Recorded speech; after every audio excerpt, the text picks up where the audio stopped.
Okay. First thing to do is draw guide, circle guide. Measures 5 by 5.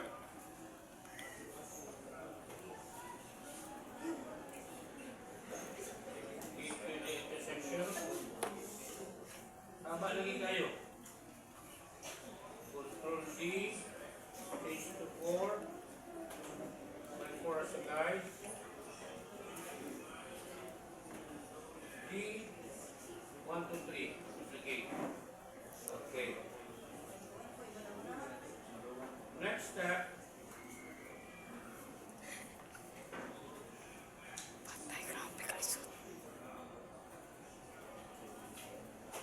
Next step is ato mananing i-drawing ang kaning leaf. Mana tong reference. We will use a pen tool.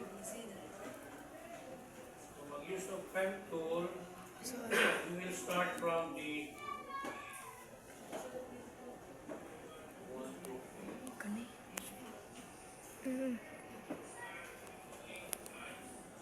third circle, quadrant, tapos draw your kung mag-drawing mo dong, kung magsama mo, panggawas na lang mo ha. Pwede mag-umuhong lang mo. Okay, from the third circle, tapos pwede po dito sa intersection, pick and drag. Pick and drag until siya horizontal. Then, transfer the pen to the quadrant. Ito yun. Duplicate. Ay, double click. Ay. After that, we will stretch the object sideward. Iwas. Ano? Ante. Nanalakad ako. Tapos, ilagay natin dito sa quadrant yung tip niya. Ano ba? Then we will extend the quadrant. Extend na to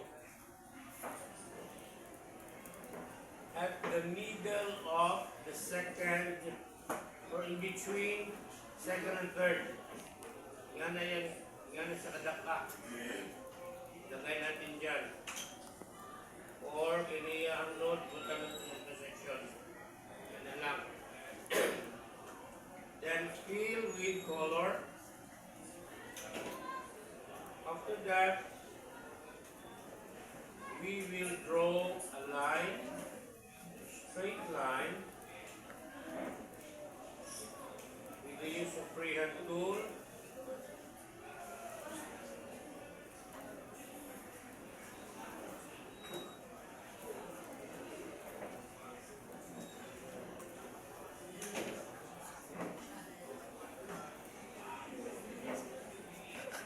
Okay, then duplicate the two lines, Control D, then mirror.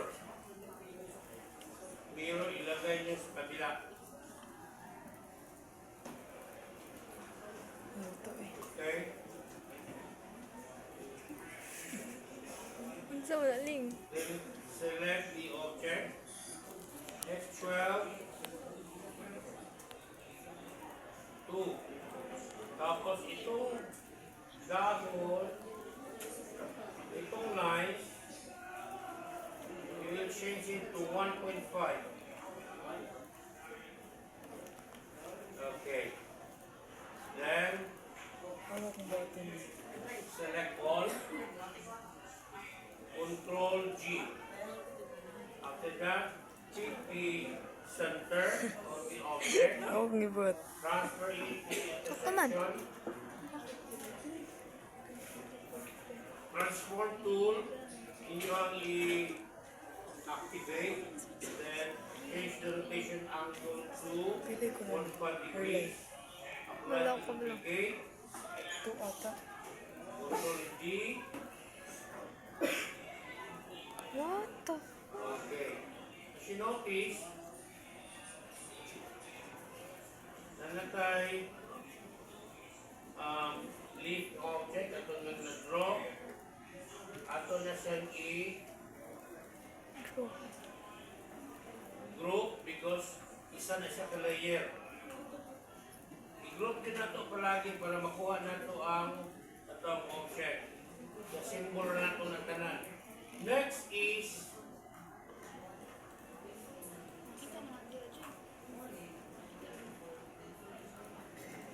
we will draw an ellipse. Draw tang ellipse. Unsa kada kang ellipse? So this is it. Ato sa di siya i-turn. Kanya itong i-turn sa nato into 22.5. Ay doon ito magsukot sa ellipse. Ellipse. Draw tang ellipse tool. Baga lagi siya. Quadrant. Ang atong quadrant, iset na ito sa original intersection. Make sure na mo sa intersection. Tapos,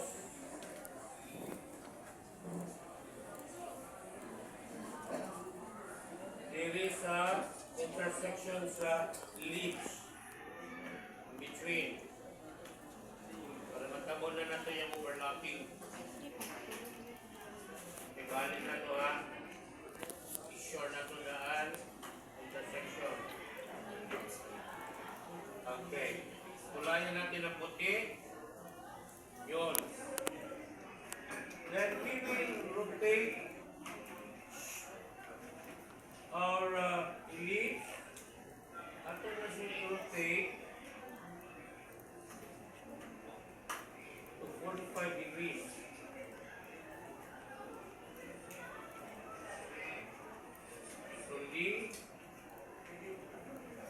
Okay. So, ato sa isa kasal because ato pa ning i-wheel. 45. Pwede na po itong mag-wheel diyan. Wala itong i-wheel. Hairline to 2.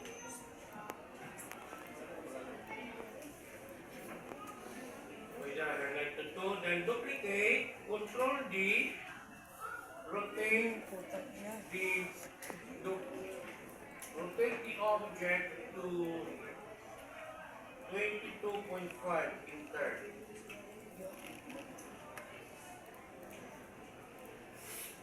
So that's it. Isa na siya ka-layer. So, ato na po na siyang i-group so that we can easily get the layer. Control G. So naka-group na siya, naka-group na po sa likod. Next. Mag-draw na po ta, pili sa front line o sa foreground. Tama man. Okay, so circle. Isok-sok doon ang circle ha.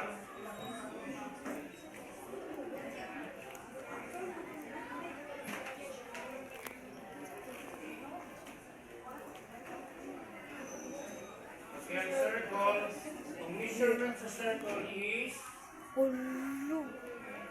1.7. Kalain.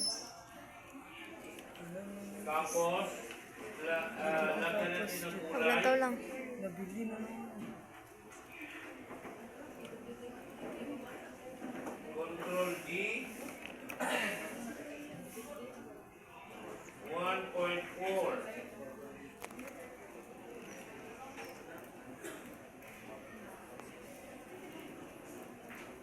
No, 1 point, it's not 1.4, 1.2.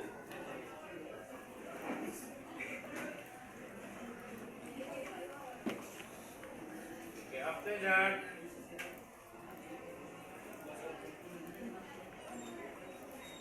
ato nang i-copy ng circle, select, dito natin iset yung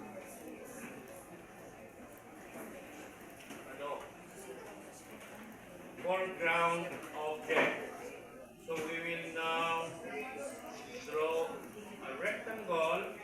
Dili lang magsabat. Ang atong rectangle,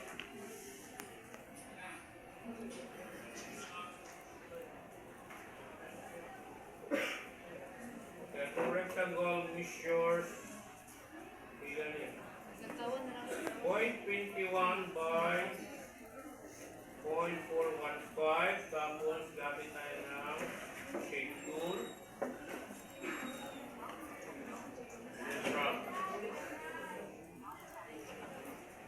Hairline 1. Control D.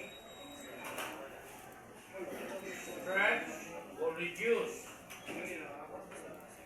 I-reduce na nato ito ang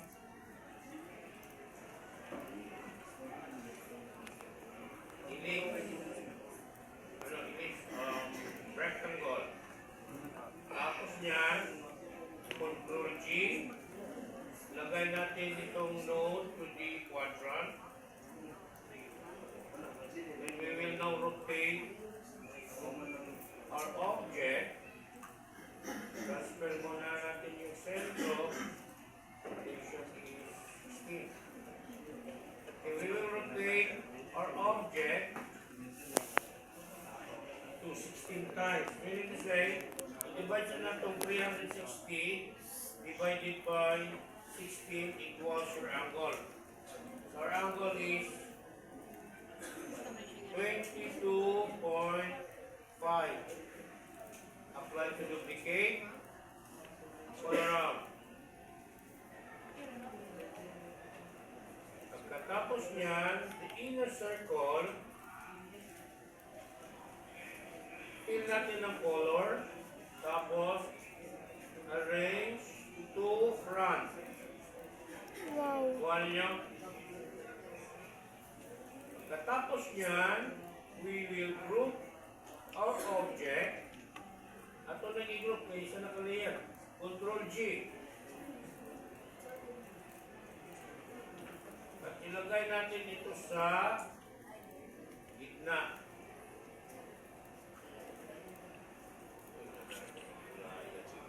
Arrange to front.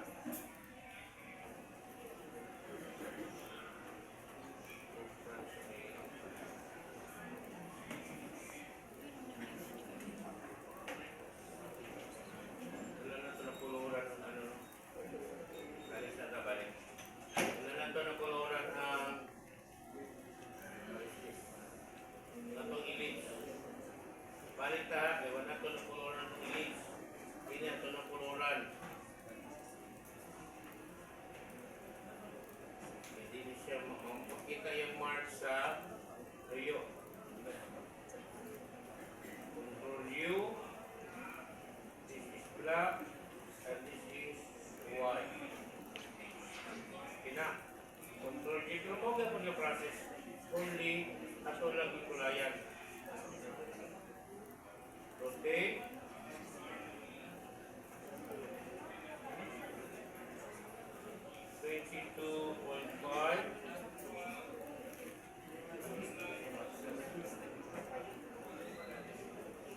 Then the circle, kulayan natin.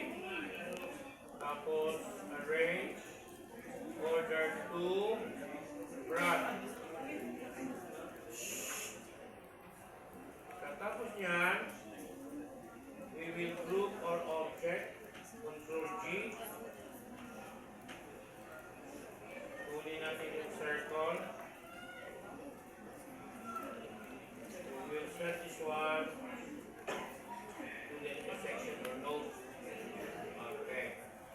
This is it. Tapos niyan,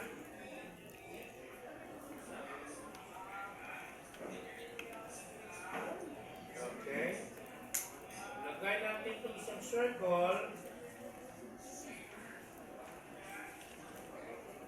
1.2 to 1.2. Control D, lagay natin dito. Dito mag-imo. Isa na po Control D. Isa ka layer ng imuhon. This is 0.9 by 0.9. Natutang. Lagyan natin ng line. Quadrant to quadrant. Hairline is 2. Rotate the line 3. 3 or 2? all around. 3. Rotate natin angle of 3. 2. 11 point Ay. 11.25. 11.25.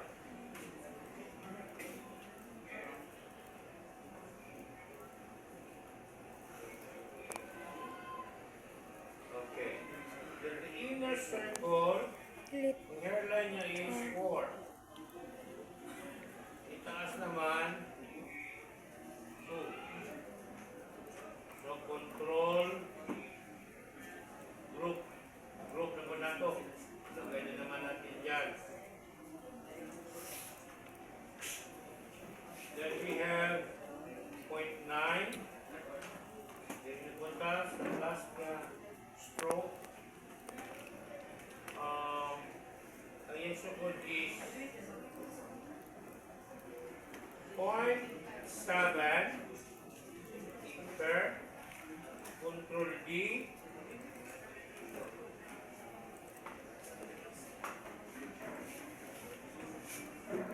Sunod niya is 0.3. Grabe yung bamin bay. Ga-headset naman ako. Ano na siya? Line na naman tayo.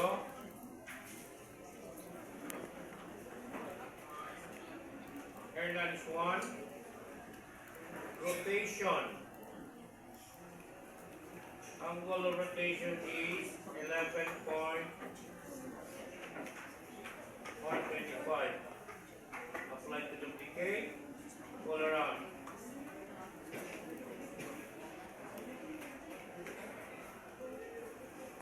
So this is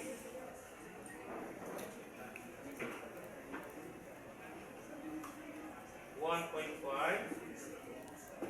Ang iyahang hairline sa circle.